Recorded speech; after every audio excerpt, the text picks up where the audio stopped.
Imagine this. You walk into a crowded room, the air filled with chatter, laughter, and the clinking of glasses. People are everywhere, faces animated, voices rising in effortless rhythm. And yet, as you stand there, a strange feeling creeps in.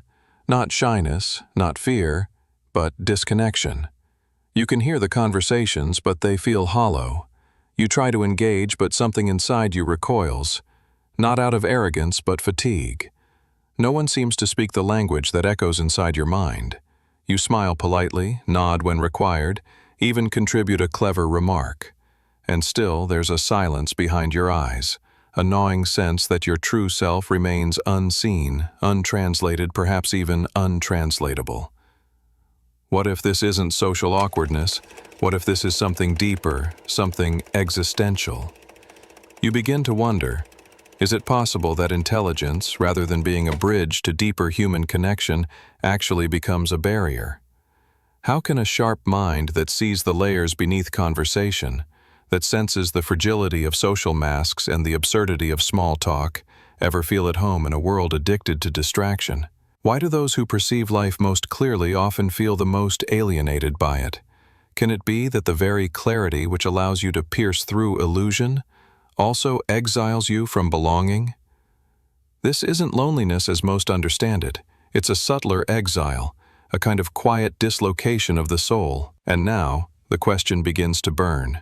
Is there something inherently isolating about seeing too much, knowing too much, feeling too much?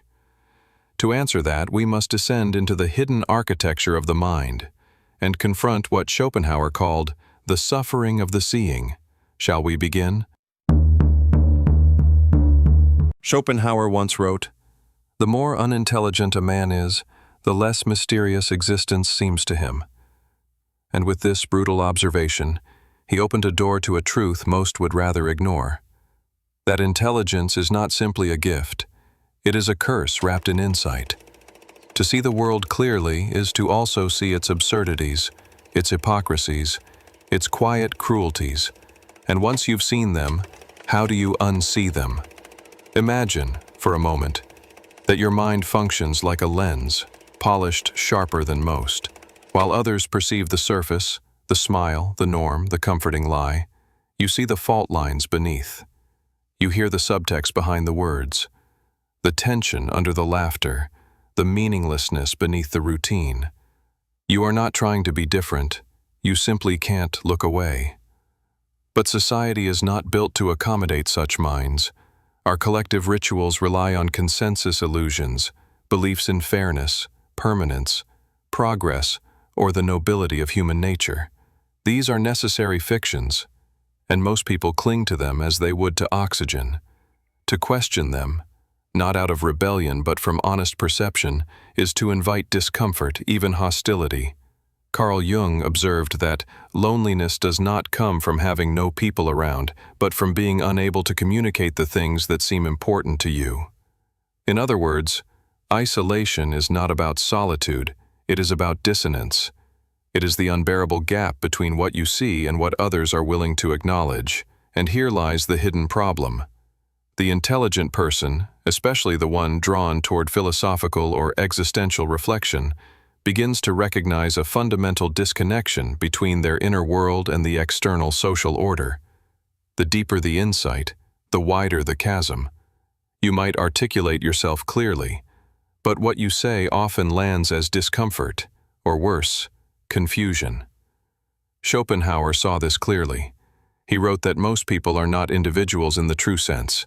They are mere manifestations of the will, that blind, striving force driving existence.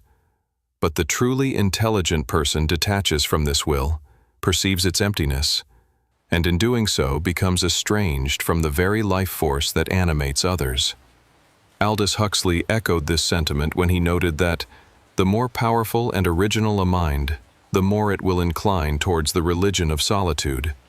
Intelligence brings with it a certain philosophical gravity, a pull away from the shallow comforts of social validation, and toward the cold, sharp edges of truth. But what does this clarity cost the soul? What toll does this internal exile take on the psyche? If seeing more means belonging less, What becomes of the intelligent mind in a world that values conformity over comprehension? The consequences, as we will see, are not only personal, but civilizational. Over time, the intelligent individual begins to feel a quiet erosion, not of intellect, but of emotional cohesion with the world. This is not immediate. It happens slowly, like a house sinking into the earth. One missed connection here, one shallow conversation there, a sense that your laughter is never entirely real, that your presence in a group feels ghost-like. You're there, and yet, you're not. The world becomes something you observe, rather than something you belong to. And here lies the paradox that devastates so many thinking souls. The very awareness that makes life vivid also makes it unbearable. Jean-Paul Sartre called this nausea, a psychic dizziness that arises when you strip reality of its comfortable illusions. To see life as it is, without distraction or dogma, is to glimpse the absurd. We're born into a world with no inherent meaning, compelled to create meaning through fragile constructs, careers, ideologies, social media masks. But what happens when your intelligence rips through these constructs and shows you the scaffolding beneath? You feel the weight of consciousness, the heaviness of knowing there is no ultimate answer. That beneath all the striving, people are mostly running from the void. You see it in their eyes, in their obsessions, their addictions, their frantic pursuit of entertainment. Viktor Frankl, a psychiatrist and Holocaust survivor, wrote that modern people suffer not from a lack of means, but a lack of meaning. But meaning, for the intelligent, cannot be borrowed. It must be forged. And forging it requires solitude, suffering, and the willingness to stare directly into chaos without flinching.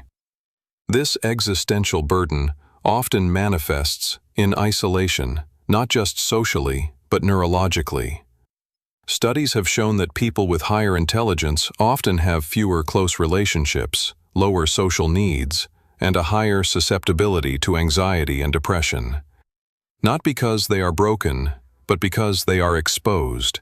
Their mental architecture is tuned to patterns, inconsistencies, dangers, making it difficult to rest in the comfort of the moment.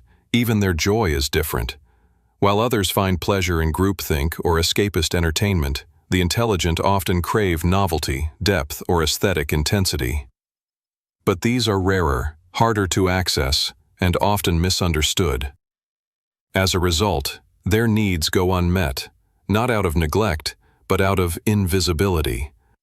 No one sees what they hunger for. And then comes the worst consequence of all, self-doubt. Because society does not mirror their reality back to them, they begin to question their own sanity. Am I the problem? Am I too much? Too intense? Too strange? No one tells them, you're not wrong, you're just seeing what others can't yet see. But what happens to a mind that is never affirmed, only tolerated? What kind of world does it create when its most perceptive members feel unwanted by the very reality they understand so well? We are about to find out. You wake up one day and ask a question that no longer sounds like despair but defiance. What if isolation isn't a curse, but a calling? Up until now, the intelligent mind has been framed as an outsider, a misfit, cursed to observe life from the margins. But what if this exile isn't the end of the story? What if it's the beginning of a deeper freedom? Schopenhauer believed that to escape the torment of the will, the blind force of desire, one must detach through contemplation, art, and asceticism. This wasn't an escape into apathy, but a rebellion of the soul. To choose solitude not as punishment, but as sanctuary. To turn inward, not to retreat, but to reclaim. The first step in breaking free is radical acceptance, understanding that the dissonance you feel is not evidence of dysfunction, but of deeper perception. In a society built on illusion, clarity will always feel like conflict. This is not your failure, it is your signal. Think of history's greatest minds, Kafka, Nietzsche, Simone Weil, Dostoevsky. Were they celebrated in their lifetimes? No. They were outcasts, prophets in exile. but they refused to dilute their insight for comfort. They turned their alienation into art, their sorrow into structure, their suffering into scripture. The rebellion begins when you stop apologizing for your mind. Carl Jung offered a lifeline to those who feel cut off. The privilege of a lifetime is to become who you truly are. But this becoming is not passive, it's alchemical. You must use your solitude, not be used by it. You must build in the silence, write in the shadow, dream where no one else dares to look. And you must find the others. Yes, the world is noisy, shallow, fragmented, but you are not alone.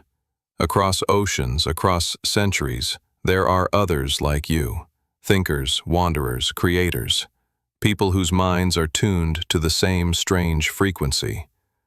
You may not find them in casual conversation, but you will find them in books, in letters, in forgotten texts, in the quiet corners of thought where no one else ventures. Let go of the need to be understood by everyone.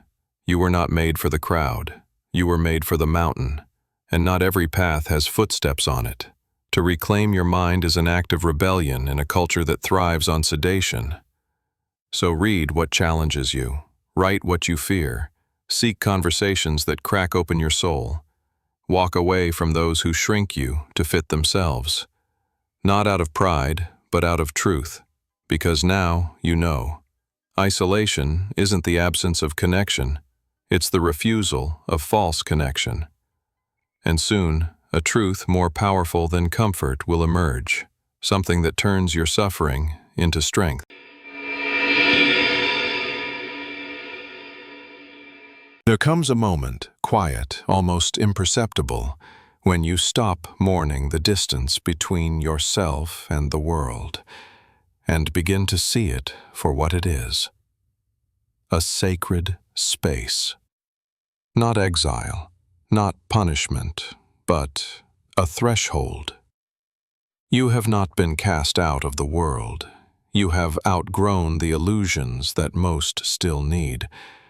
And that, though it feels like grief, is a kind of spiritual graduation. Schopenhauer, with his stark and haunting clarity, believed that suffering is the essence of life, but he also believed that through suffering, especially conscious suffering, we reach a state beyond desire, beyond illusion, beyond the noise of the will. A state of peace not born from ignorance but from insight. Resignation, he called it, not in defeat but in transcendence. Here is the ultimate truth. Your isolation is not a flaw in the design, it is the design. It is the necessary space where truth is born, where art is conceived, where the self is remembered. The world you once tried so hard to fit into was never designed for depth. It was built to sustain momentum, not meaning, popularity, not presence, distraction, not depth. But you were made for more than that. You were born to see what others cannot. And with that sight comes sorrow, but also responsibility.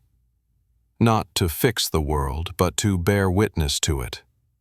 To name what is unnamed, to create what does not yet exist. This is the sacred task of the intelligent soul, to suffer consciously, to see deeply, and to still choose to create. And once you realize this, the isolation begins to change shape. It no longer feels like a prison. It becomes a monastery. A private chapel of thought where clarity sharpens and meaning is not something you seek, but something you build. You begin to find beauty where others see boredom. You find stillness in the places others rush past. And eventually, others begin to find you. Not many, but the right ones. The ones who see your depth not as a threat, but as a mirror of their own. In the end, you will understand. To be intelligent in a superficial world is to be lonely. But that loneliness is not a wound, it is a crucible, and from it you do not emerge empty, you emerge whole. So don't curse the distance. Don't numb the ache. Don't trade your sight for belonging. Because the world doesn't need more people who fit in. It needs more people who see. And you, quiet, solitary, watching from the edge, have already begun the work. This is your invitation.